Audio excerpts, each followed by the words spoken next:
Hello সবাইকে, তোমরা তো আগের মিনি ব্লগে দেখলেই যে আমি কলকাতা এসেছি। চলো তোমাদের সাথে শেয়ার করি কি কি করলাম কলকাতায় এসে। ফ্ল্যাটে পৌঁছেই তিনজনে মিলে কোনো রকম ড্রেস চেঞ্জ করে ফ্রেশ হয়ে চলে গেলাম ছাদে। আর আমাদের আনন্দের তো কোনো সীমা নেই, প্রায় আমাদের 1 মাসের প্ল্যান আজকে সাকসেসফুল হলো। আর কমপ্লেক্সে হচ্ছে বিরাট অনুষ্ঠান, আসছে ফসিলস, তো রাত্রেবেলা তো সেই মজা করবো। আর ছাদে উঠে তো আমার নাচানাচি লাফালাফি শেষ নেই। আমি তো এসেই গোটা ছাদ আগে ছুটে নিয়েছি। এসে গেছি ফসিলসের কনসার্টে।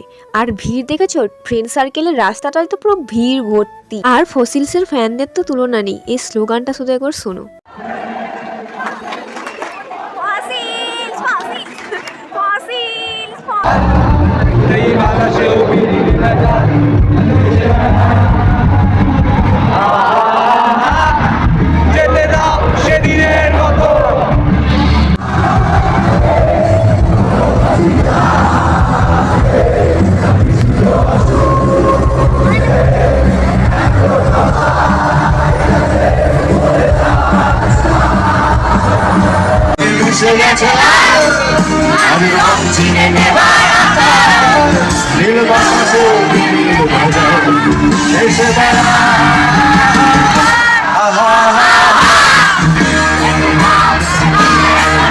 রুমে এসে কোনো মতে খেয়ে দিয়ে এখন পা মালিশ করতে বসেছি। যাই হোক, তোমাদের কেমন লাগলো অবশ্যই একটা লাইক করে দিও।